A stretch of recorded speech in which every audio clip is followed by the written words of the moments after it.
Y finalmente daremos paso al panel de discusión referido a educación a distancia, universidad y aprendizaje electrónico, construyendo políticas públicas. Para ello, invitamos al escenario a Lea Sulmont, consejera del Consejo Nacional de Educación, y a Jorge Bocio, director de Aprendizaje Digital y Online de la Universidad Peruana de Ciencias Aplicadas. Moderará este panel Ghislaine Liendo, directora de Mercado de Khan Academy. ¿Cómo está? Mucho gusto. Gracias. ¿Qué tal? Hola. Gracias. ¿Qué tal? ¿Cómo está? Mucho gusto. Mucho gusto. ¿Qué tal?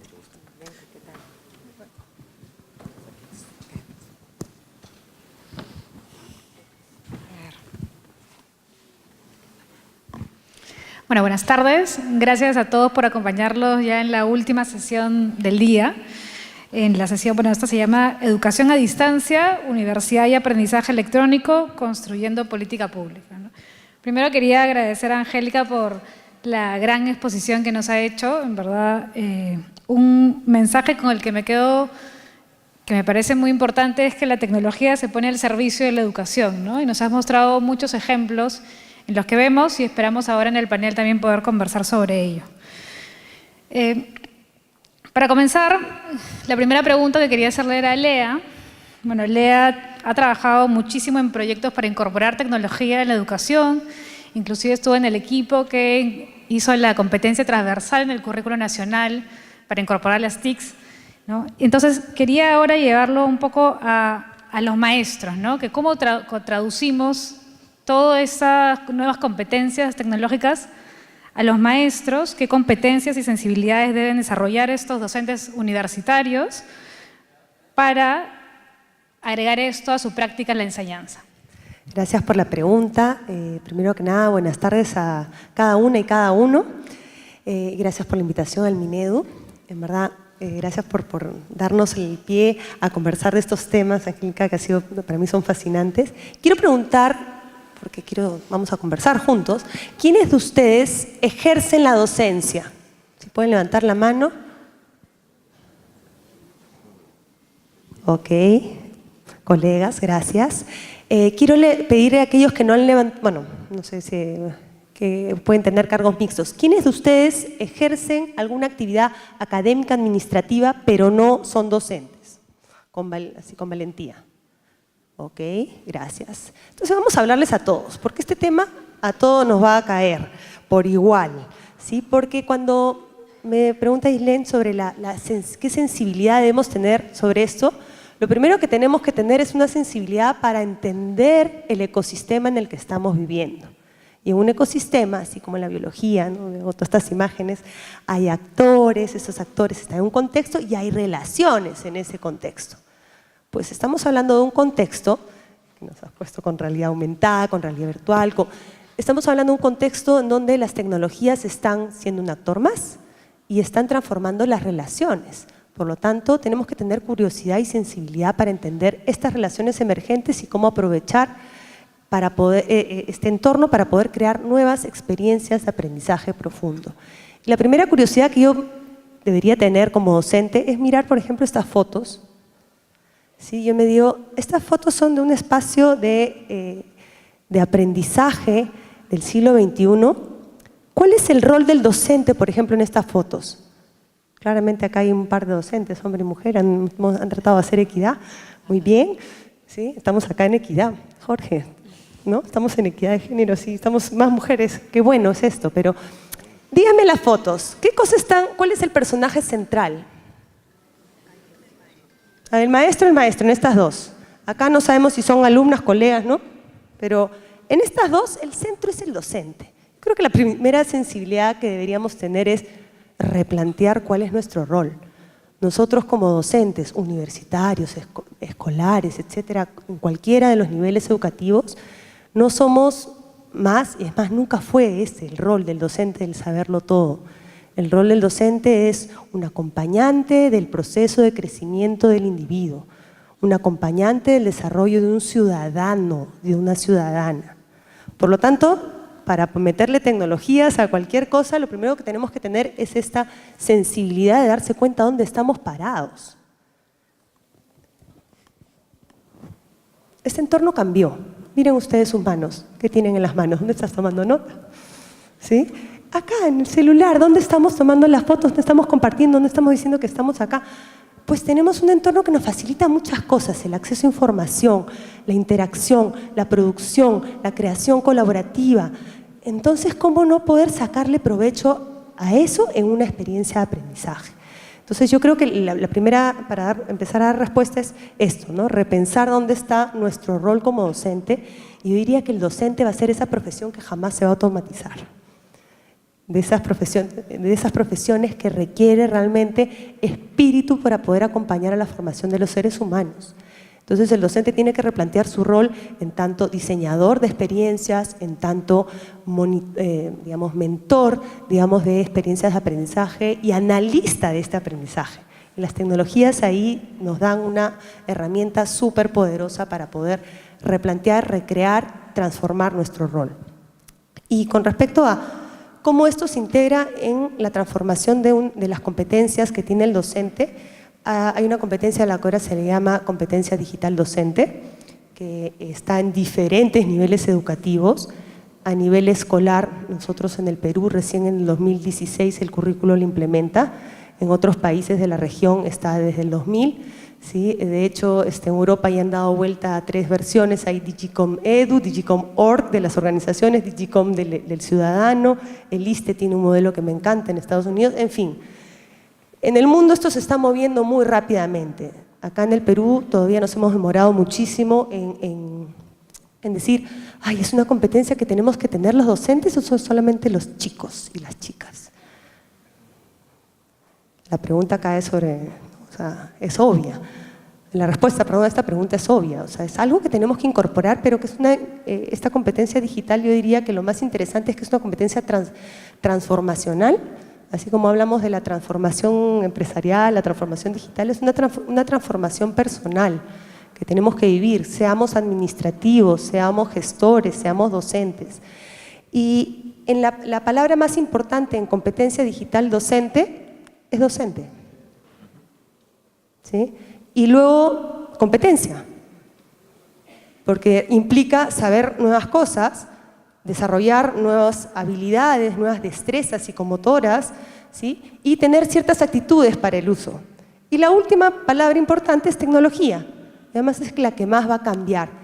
De hecho, un modelo muy interesante a la que los invito y los invito a ver es el modelo TIPAC, que hace una intersección entre cómo el conocimiento cambia con las tecnologías, cómo la pedagogía cambia y cómo esta tecnología genera nuevas posibilidades de interacciones. Entonces, a partir de estas intersecciones podemos pensar en cuáles son las competencias digitales del docente. Una primera competencia de repente va a ser muy instrumental. Hoy en día un docente, por lo menos en las universidades, no puede ingresar al aula si no marca asistencia en un intranet. ¿No es cierto? No te pagan si no marcas en el sistema. El día que se cayó el sistema es terrible, tengo que hacer 1000 correos, tomar la asistencia a tus alumnos, registrar el sílabo, los materiales, el pedido, cualquier trámite. Lo único que no funciona es el que te manden las boletas. Voy a hacer mi reclamo ahí. Las boletas no las puedo ver. Pero todos los trámites, digamos, hoy en día de un docente y de una institución universitaria van por una serie de herramientas académicas administrativas que requieren ciertos saberes procedimentales, que hay que ejercitarlos y entrenarlos porque uno se olvida de ciclo a ciclo, ¿no es cierto? Luego, el grueso de las competencias tiene que ver más bien con el ciclo de mejora continua del diseño de la docencia, que es cuando preparo mis clases. Todo lo que hago antes de preparar mis clases. Hoy en día, mira todos los recursos que nos has dado, o sea, maravillosos. Hoy día, preparar una sesión de aprendizaje tiene que ver con sumergirse e investigar mucho en diferentes tipos de materiales, en diferentes formatos, para que el conocimiento justamente sea diverso, rico, adaptado al contexto. El conocimiento no lo puede saber el profesor. Yo cada vez que me toca preparar algo digo, ay, solo sé que nada sé. ¿No les pasa eso? Hay tantas cosas, es imposible saberlo. Entonces digo, no, yo acá solo sé que nada sé. Y luego, cómo esto lo pongo a disposición de un escenario en donde le permito al estudiante manipular, donde le puedo permitir al estudiante simular, donde le puedo permitir al estudiante interactuar y generar sus propias representaciones sobre el conocimiento, después dialogarlas. El docente no tiene más que preparar PowerPoints, solamente cuando exponemos. ¿Sí? En verdad, las clases deberían prohibir el PowerPoint. Porque ¿qué le pasa al docente? Requiere que desarrolle nuevas habilidades porque no siempre tenemos este aparatito, este pasador, y entonces el docente está mirando la pantalla o mirando la otra pantalla y dejó de conectarse con los estudiantes.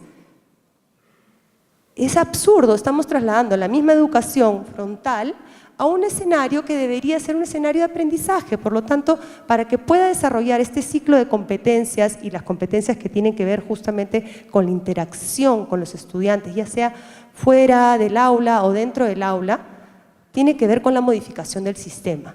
Si seguimos poniendo las mesas o las carpetas, peor aún, porque en una carpeta no entra la tuya, ni la tuya, con ese tamaño. Sí, ese iPad, o por ejemplo los iPads que utilizan los chicos en Khan Academy, no pueden estar en carpetas tradicionales. Pueden estar más bien en otros entornos que les sean más cómodos al estudiante o que sean más colaborativos. Entonces, como instituciones universitarias tenemos que repensar cuáles van a ser nuestros espacios de aprendizaje, ya no aulas. Porque si no, de nada sirve tener un docente así con una competencia transversal, digital, porque no va a hacer nada, tú lo habías mencionado. Entonces, para desarrollar competencias digitales hay que desarrollarlas en toda la organización. Gestores, administradores, educadores, alumnos, ¿sí? Porque si no, no hay forma de poder transformar la educación.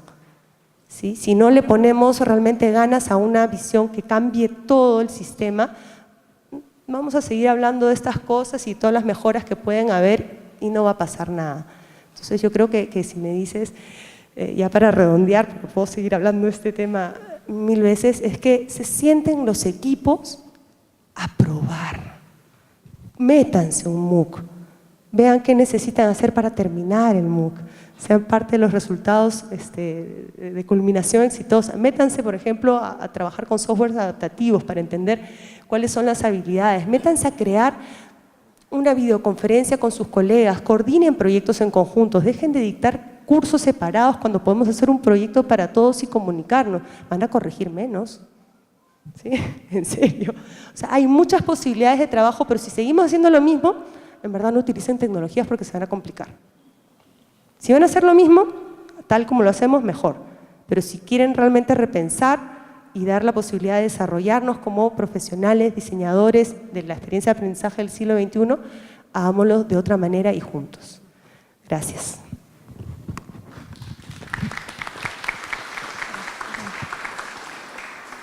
Bueno, muchas gracias, Lea. Hacemos dos llamadas. Una primero, bueno, agradecerle a Lea. Sabemos que por el tiempo de la sesión que se extendió un poco, tiene que ir a una sesión de urgencia, así que le agradecemos. Vamos a continuar con el panel. Sí, nos va a seguir en streaming desde el taxi, así que va a seguir viendo el evento. Muchas gracias.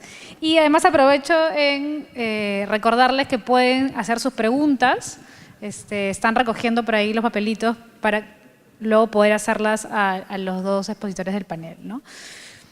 A ver, bueno, para seguir con el panel y también pensando un poco en lo que decía Lea, parte de lo que cambia mucho, más que el maestro, bueno, el rol de maestro cambia, pero más que él como figura o las competencias, a veces son las tecnologías que cambian, son muy disruptivas y cambian rápidamente, ¿no? Hace solo una semana, en este mismo lugar donde estábamos, Singularity University tuvo un evento donde nos habló de tecnologías exponenciales que realmente nos hacían volar e imaginar un futuro diferente en muchas industrias, ¿no? Y se hablaba mucho de ¿y qué va a pasar en educación? ¿No? Porque todavía a veces la composición de las clases en las universidades o en los colegios sigue siendo muy similar a lo que era antes. Entonces, mi segunda pregunta que va para Jorge es, él viene de la UPC y la UPC hasta sabemos que incorpora muchísimo el tema de la tecnología y de las herramientas digitales en el aprendizaje, ¿no? Entonces, ¿cómo podemos hacer para estar a la par de estos cambios que son, de esas transformaciones tecnológicas que son muy disruptivas y repentinas, y que además se mantenga la sostenibilidad y la pertinencia de una institución como la universidad? Perfecto, muchas gracias. Muchas gracias también al equipo del Ministerio por la invitación y por permitirnos estar presente con todos ustedes. Una comunidad muy grande de docentes y de personas vinculadas a la educación, y es importante ver el interés que despierta estos temas y saber que están tanto tiempo aquí interesados en el tema. Entonces, yo quería, estamos hablando de educación a distancia, estamos hablando de tecnología. Y estamos hablando de innovación también. Cuando hablamos de educación a distancia, yo siempre me hago la pregunta, ¿a distancia de qué o a distancia de quién? Y claro, me imagino la respuesta, es claro, si el estudiante está distante ¿de quién? Del docente. Entonces el docente está en el lugar y el estudiante es el que está lejos. ¿Cuál es el lugar? El aula física, ¿no? El docente está en el lugar y el pobre estudiante está lejos y necesita ayuda para poder estar donde debería estar. Cuando observamos lo que dice la ley, no solamente la peruana, sino muchas de las regulaciones sobre educación a distancia en América Latina y el mundo, se define de esta manera la educación a distancia. Ahora yo cambio la palabra educación por la palabra aprendizaje. ¿Dónde el estudiante está distante al aprendizaje o es que el aprendizaje se da donde está el estudiante? Entonces, la distancia del estudiante al aprendizaje es ninguna. ¿Y quién está distante al aprendizaje? El docente y el aula. Entonces, pensemos que lo importante aquí es el proceso de aprendizaje. Y dejemos de pensar que la educación a distancia es algo que tiene menos valor que la presencial, porque está el estudiante a distancia del educador. Y comencemos a pensar que si el aprendizaje se da donde está el estudiante, entonces la tecnología y los nuevos modelos de educación nos deben permitir que el estudiante aprenda donde se encuentra y que no tenga que abandonar su realidad, que no tenga que viajar a Lima, que no tenga que viajar a la capital de la provincia o del departamento, que no tenga que abandonar su realidad para recién poder aprender. Entonces, no hay nada más terrible que eso. Muchas personas que tuvieron que viajar a otros países para poder aprender, porque no podían hacerlo donde estaban. Entonces, pensemos en esa lógica para recuperar un poco la idea del valor que tiene el aprendizaje y cómo nosotros, que no debemos ser, Lea decía, nunca hemos sido, el centro de la educación, tenemos que creernos eso y creer que realmente el centro de educación es donde está el estudiante y no donde estamos nosotros. Existen 5 mitos para la transformación digital aplicables a la educación que rescato de un artículo recientemente publicado en la revista Fast Company.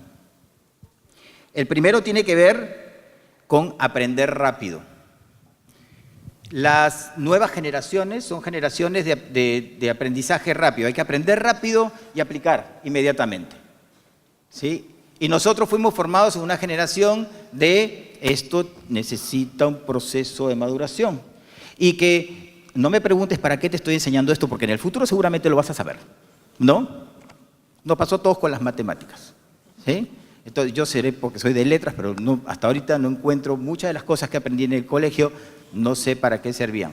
Y todavía no he encontrado, no digo que no sirvan, todavía yo en mi experiencia de vida no he encontrado la utilidad de ese tiempo invertido en aprender algo de un baldor que hasta ahora no he podido aplicar, no he encontrado la oportunidad de aplicar. Ojalá la tuviera. Ojalá tuviera la oportunidad de aplicar ese conocimiento que tanto tiempo y trabajo me costó adquirir. Pero ahora el mito es hay que aprender rápido. Pero todo hay que aprenderlo rápido y todo además hay que aprenderlo a un mismo ritmo. Aquí viene algo que yo cada vez que lo digo me critican mucho. Todos tenemos que comenzar el ciclo universitario en el mismo momento y terminar en el mismo momento. ¿No será que a algunos estudiantes un curso le puede tomar menos tiempo y a otros más tiempo? Pero no todo el mundo termina en julio y todo el mundo termina en diciembre, porque en diciembre termina y listo, se acabó. ¿Sí? ¿Y por qué? ¿Por qué? Porque nosotros los docentes, que somos el centro del tema, somos los que decimos cómo se hace, cuándo se hace y de qué forma se hace. Y si no lo haces de esa manera, entonces estás fuera del sistema. ¿Podría un estudiante repetir más de 3? ¿Alguno de ustedes ha llevado un curso por tercera vez en la universidad? No, no lo han llevado, porque las personas que llevan curso por tercera vez en la universidad son descartados. Y ustedes no fueron descartados. Pero ¿cuántos cientos o miles de estudiantes fueron descartados? ¿Acaso en nuestra vida no cometemos errores? ¿No intentamos más de 3 veces lograr algo? ¿Alguno de ustedes ha intentado hasta tener éxito más de 3 veces algo en su vida? Por supuesto que sí, porque seguimos intentando y seguimos aprendiendo en el intento. Pero a los estudiantes les decimos, si tú no puedes 3 veces, eres eliminado de la universidad. Y no puedes regresar en un año, ¿ah? Eso es lo que dice la ley. Estás impedido de regresar. Entonces, ¿por qué? Porque lo que estamos es juzgando al estudiante porque se está alejando del promedio. Porque el promedio de un estudiante promedio es aquel que puede cumplir con este requisito en este tiempo y esta cantidad de veces.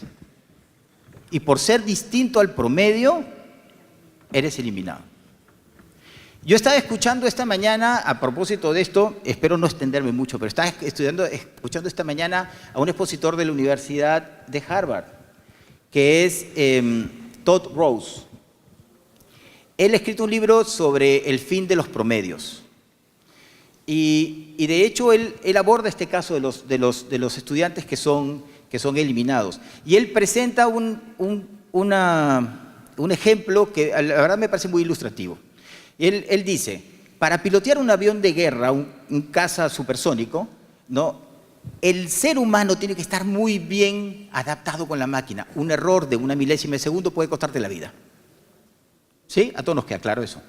Entonces, se diseña el asiento, ¿no?, y todo el espacio para que un piloto promedio pueda tener acceso a todos los controles y solucionar problemas en fragmentos de segundos y no perder la vida.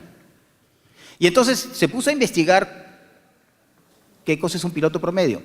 Bueno, 1,85 m, tantos centímetros de hombro, tantos de cadera, tanto peso, no más de tanto longitud de brazo, no menos de tanto longitud de brazo. Las manos tienen que ser más o menos de la misma, ¿ok?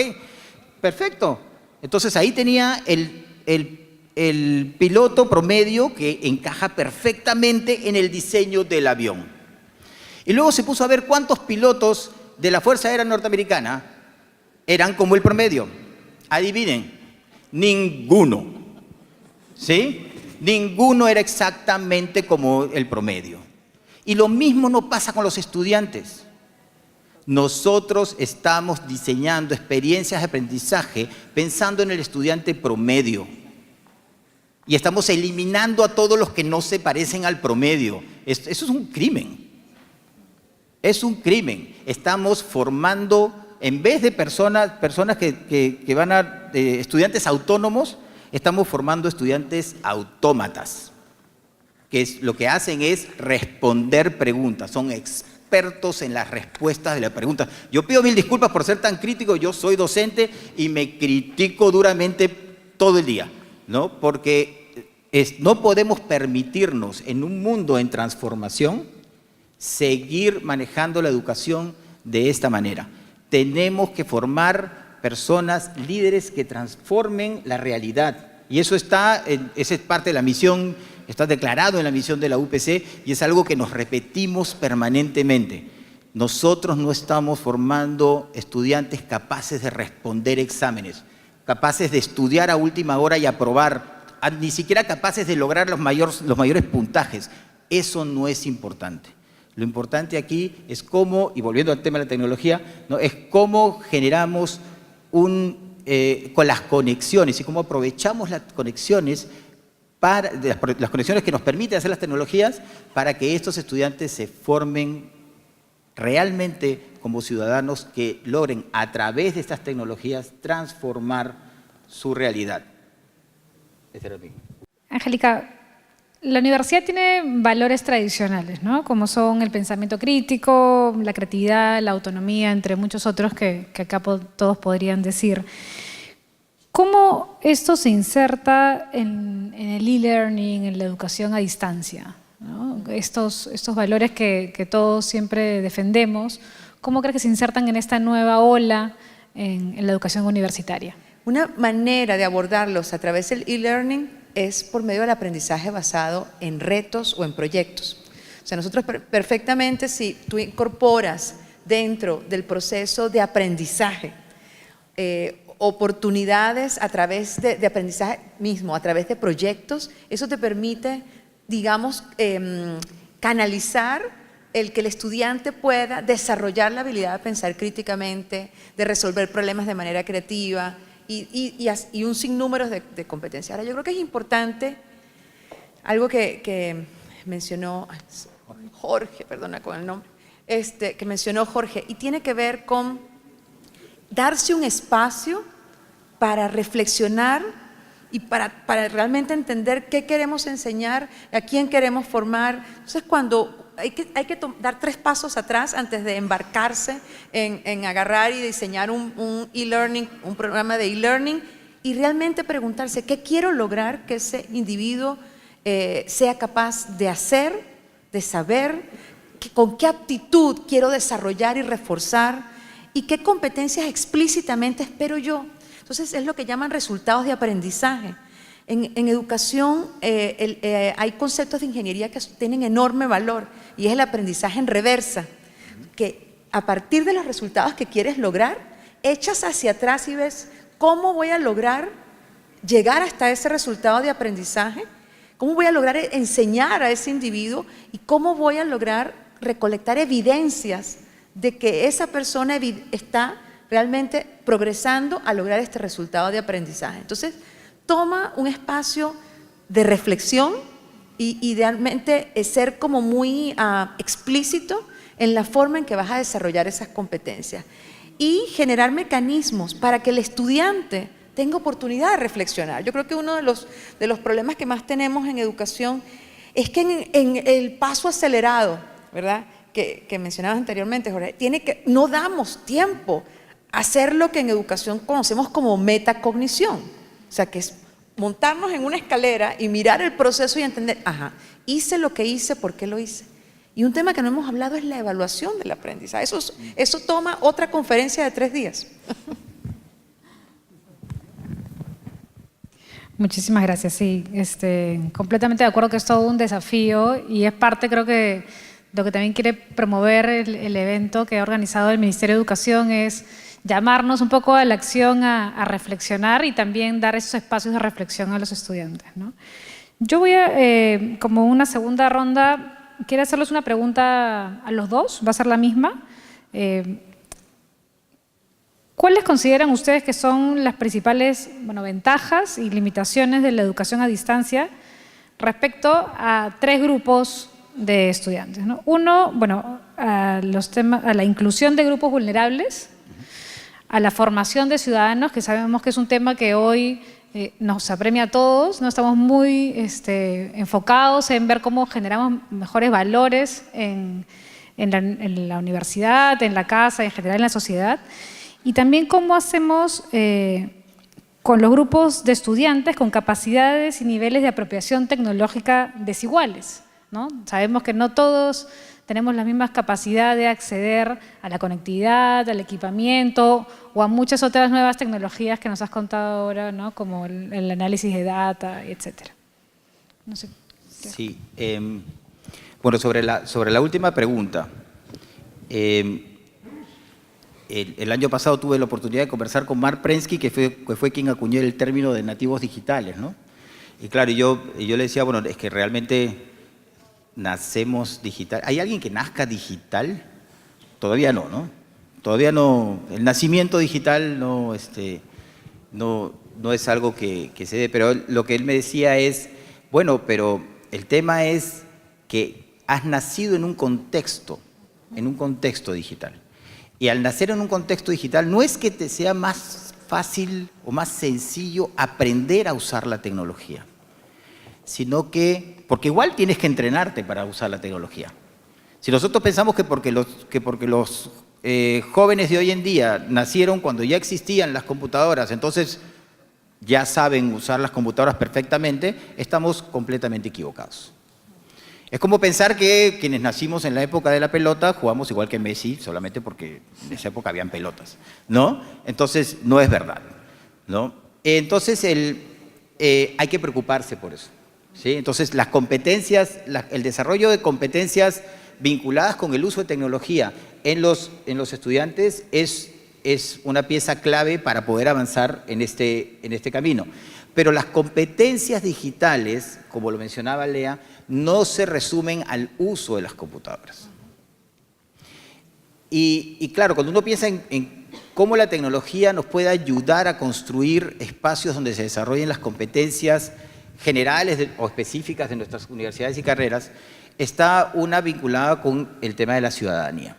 Nos estamos formando ciudadanos. Y yo les cuento una experiencia personal de los últimos meses.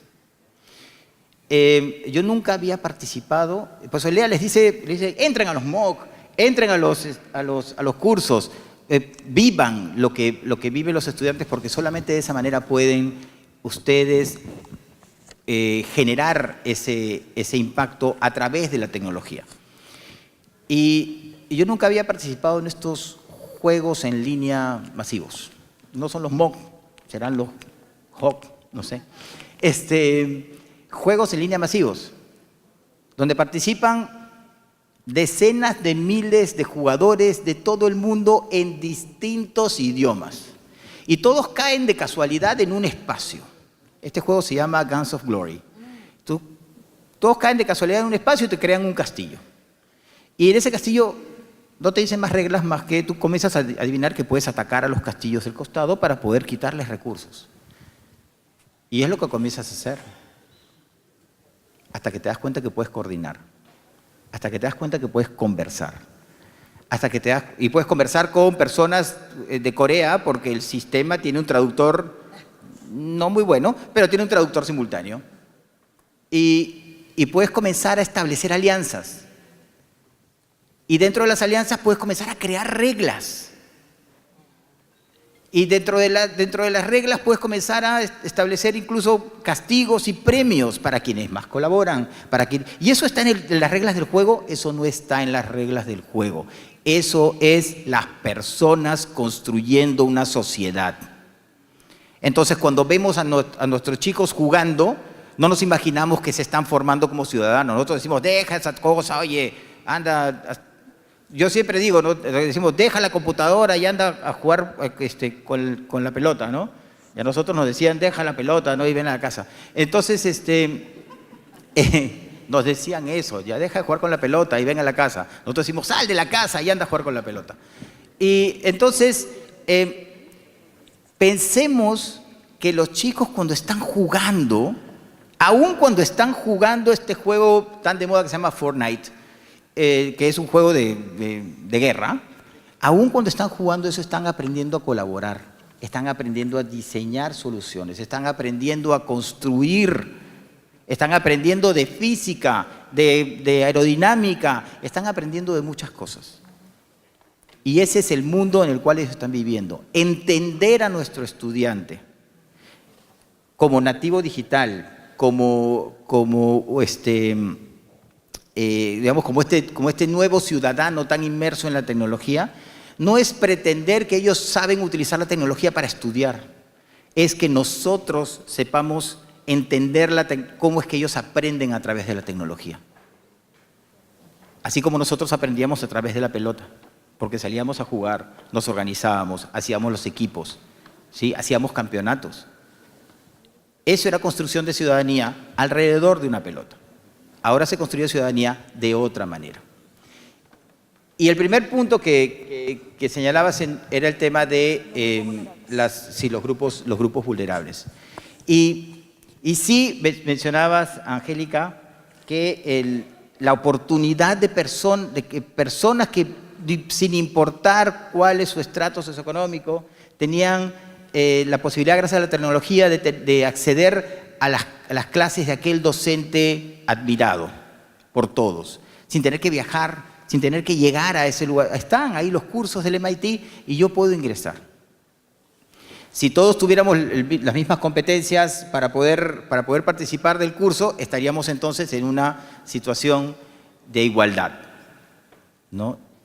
¿Es imposible? No es imposible. Por eso es que lo que hay que hacer es tratar de desarrollar condiciones de equidad para que después todos pudiéramos tener acceso y aprovechar esos cursos. Pero hay algo también muy importante en lo que son las dinámicas a través de las tecnologías. Tecnologías presenciales y tecnologías a distancia. Y está en el tema de la participación. En las aulas se replica todas las taras de nuestra sociedad. Todo se lleva todo aquello que detestamos de la sociedad, llega al aula. Y luego nosotros como docentes lo tenemos que manejar.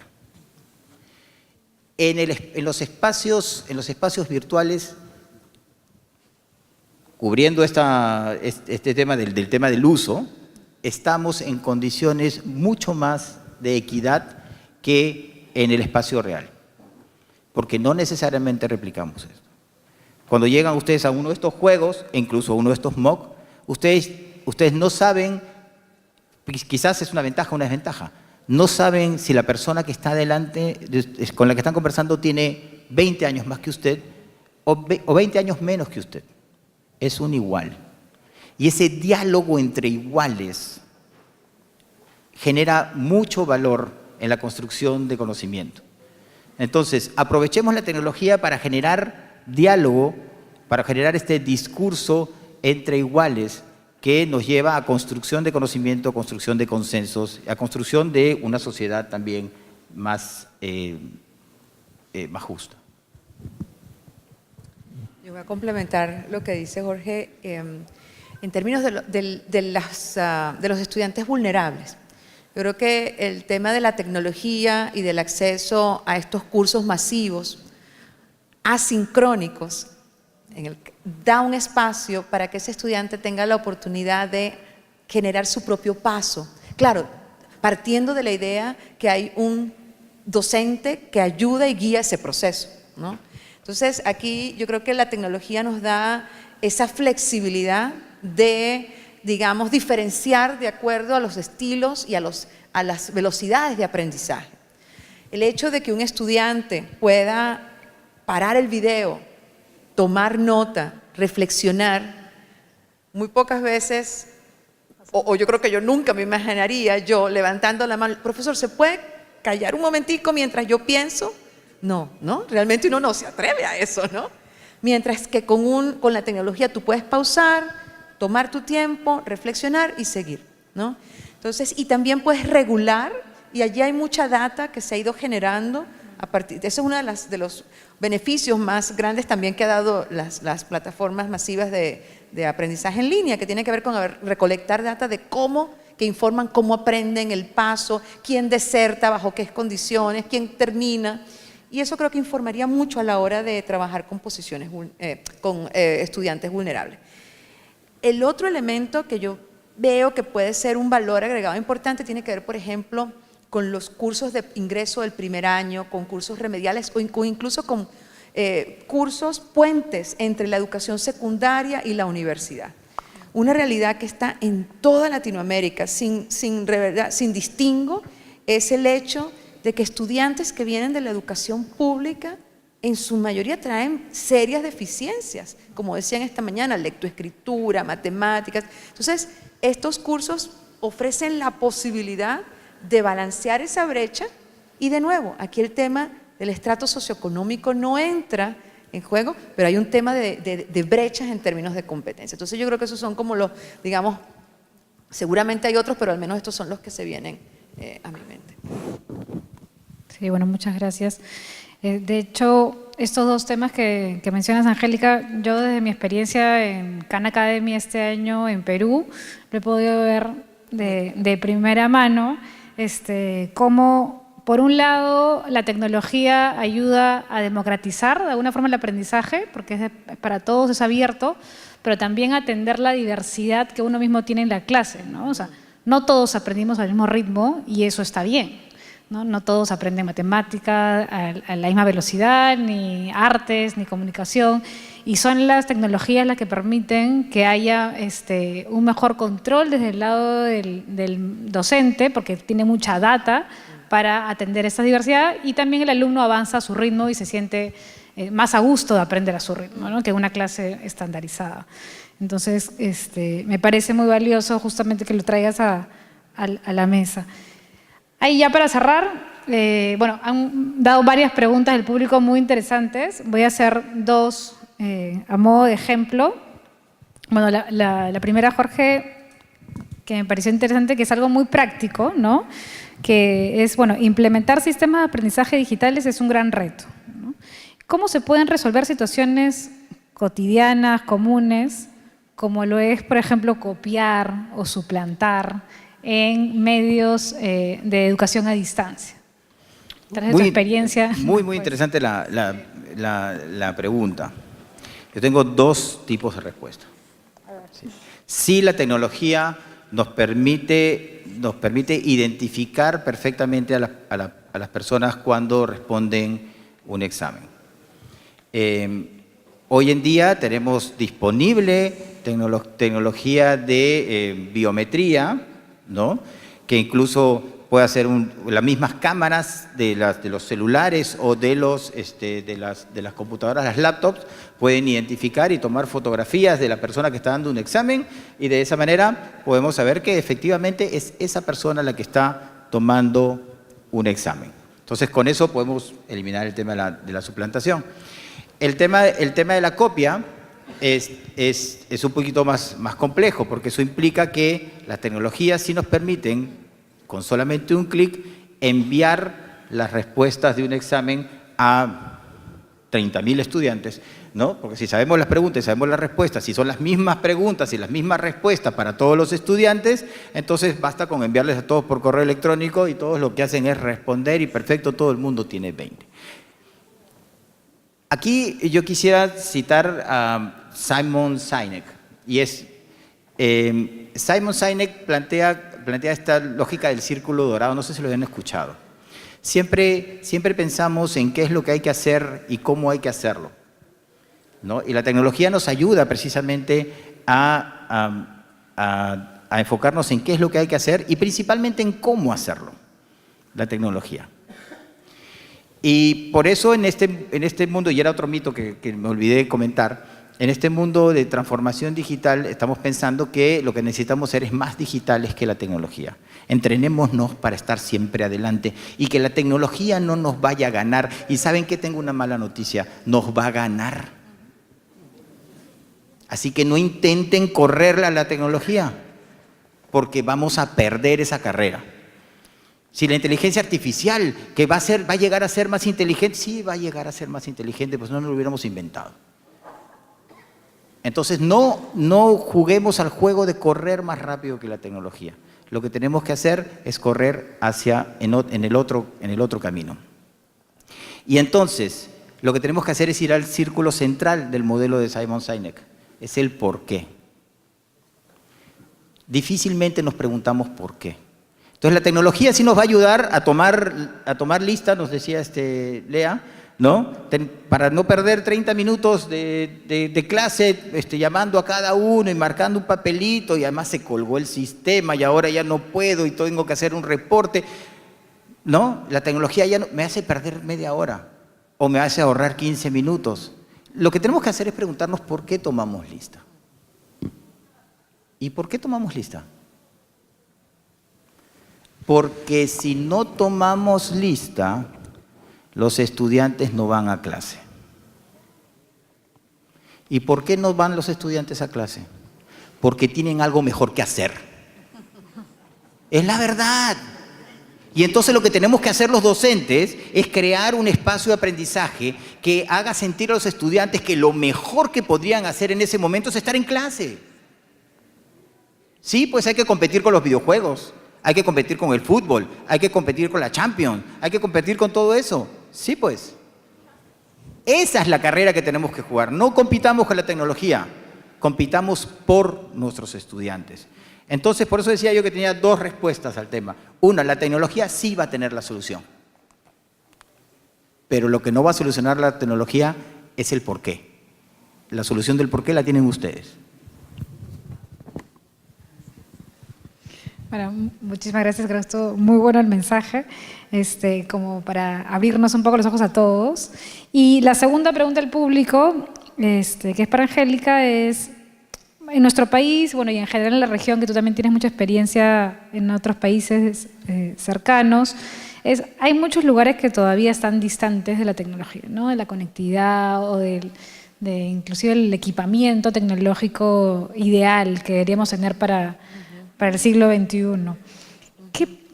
¿Qué consejo o qué proyección darías tú para que quienes todavía no tienen acceso a las mejores condiciones ya puedan ir cambiando el chip, ¿no? Porque se viene, ¿no? Como dices, no es algo que vamos a poder escapar, o sea, va a llegar. Entonces, ¿cómo podemos ir avanzando en ese camino? Sí, y eso es una realidad, como dices, en toda Latinoamérica, ¿no? Yo creo que en el momento, a ver, pongamos la tecnología aparte, ¿ok? Imaginemos que estamos en el Amazonas, donde hay una riqueza de aprendizaje extraordinaria, ¿no? Biodiversidad. Si el profesor o la universidad en el Amazonas, ¿ok?, tiene un líder, y aquí no hemos hablado de los líderes, por cierto, hemos hablado de los profesores, de los docentes. Uy, pero tengo que decir, si el docente, hay un docente entusiasta, motivado, que lo quiere intentar, pero hay un liderazgo que lo previene, que no favorece la innovación, que pone, ahí no va a pasar mucho en términos de avanzar a esa institución hacia ofrecer una educación de calidad y aprendizaje significativo. Entonces, pongámonos por un momento en el Amazonas, ¿ok? Pero tienes un líder que cree y que entiende además todo lo que implica formar, educar para la vida, que entiende precisamente de todos estos temas que hemos hablado. La tecnología es un plus allí, o sea, honestamente no es indispensable, ¿no?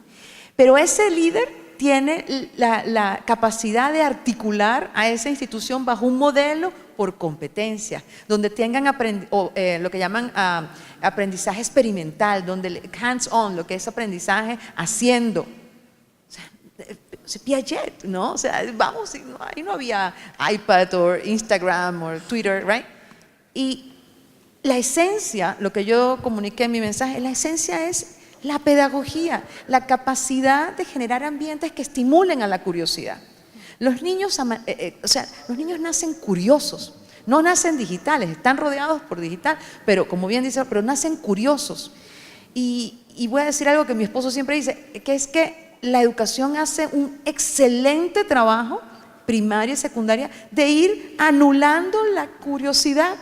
Entonces, si hay un equipo y una institución que promueve, digamos, aprendizajes estimulantes y generar esa curiosidad y esa capacidad de cuestionarse, ¿no? Entonces, la tecnología es un plus. Entonces, yo creo que la primera inversión es en el capital humano. Y realmente tener una visión muy clara de a qué propósito sirve esta institución, qué tipo de profesional está formando. Y con recursos limitados, siempre y cuando haya claridad de la visión que se quiere y los resultados a lograr y medirse, estar en capacidad de medir esos resultados, el presupuesto con el que se tenga algo se logra. Eso tenemos pruebas de eso, numerosos ejemplos. Algo que no quiero que se nos pase dejar sobre la mesa tiene que ver, perdón que voy a desviar, pero es que no quisiera que se pasara el tema de formar ciudadanos, de formar aptitudes, porque hemos hablado del aprendizaje para la vida, pero ¿qué significa aprender para la vida? Es precisamente generar espacios para que ese individuo siempre tenga la necesidad de ir un poquito más allá, de cuestionar el mundo, de entender, todo esto que hemos hablado, ¿verdad?, da espacio para eso y mucho más. pero además también para formar ciudadanos con ética. Uno de los grandes retos que tenemos con todo este tema de acceso a la información y con lo que acabas de decir de copiar y pegar y mandar, es que si no tenemos individuos con valores éticos y con integridad, mira, de verdad, mejor cerremos, apaguemos la luz y cerremos, porque realmente estamos llevando el mundo a algo que no queremos, ¿no? Bueno, muchísimas gracias. Creo que ha sido el mensaje perfecto para cerrar, que es a lo que nos debería guiar nuestra práctica diaria, ¿no?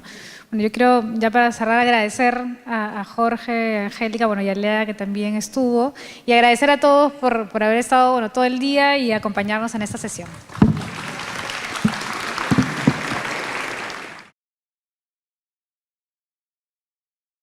Gobierno del Perú. El Perú primero.